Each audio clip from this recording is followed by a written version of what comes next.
ভারত নিয়ন্ত্রিত কাশ্মীরের পেহেলগামে বন্দুকধারীদের এই হামলা গড়ায় পাক ভারত যুদ্ধে 4 দিনের সেই যুদ্ধের উত্তাপ এবার ছড়ালো জাতিসংঘে।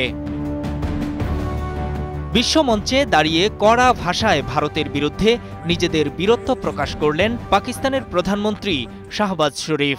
শত্রু বলে আখ্যা দিয়ে টেবিল চাপড়ে বললেন, সেই হামলার সমুচিত জবাব দিয়েছে পাকিস্তান। চলতি বছরের মে মাসে যখন পূর্ব ফ্রন্ট থেকে বিনা উস্কানিতে আমার দেশ আগ্রাসনের মুখোমুখি হয়, তখন শত্রুরা অহংকার দেখাচ্ছিল, কিন্তু আমরা তাদের চরম অপদস্থ, অপমানিত ও দুর্বল করে ফিরিয়ে দিয়েছি।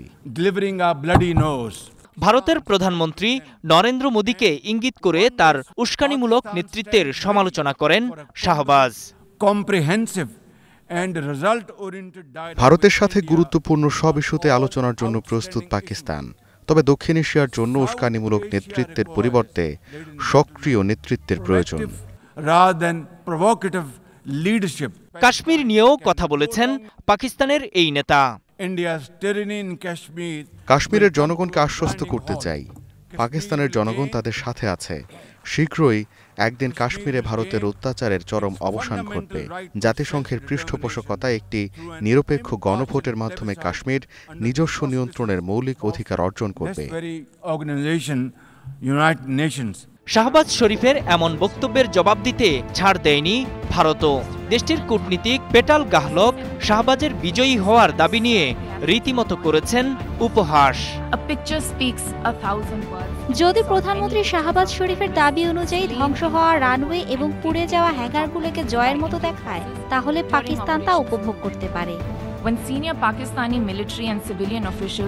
সন্ত্রাসবাদ পাকিস্তানের পররাষ্ট্রনীতির কেন্দ্রবিন্দু এমন অভিযোগ করে পেটাল বলেন, পেহেলগামে হামলাকারীদের রক্ষা করেছে দেশটি। যুদ্ধ বন্ধের প্রস্তাব প্রথম পাকিস্তানি দিয়েছিল বলে দাবি তার।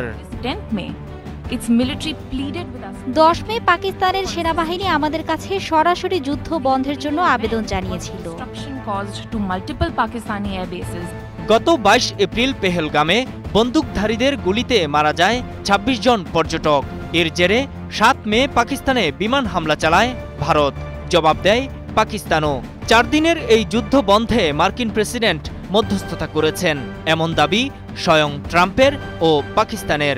তবে ভারত দাবি করে আসছে ট্রাম্পের মধ্যস্থতার দরকার হয়নি। নূর মোহাম্মদ, স্টার নিউজ।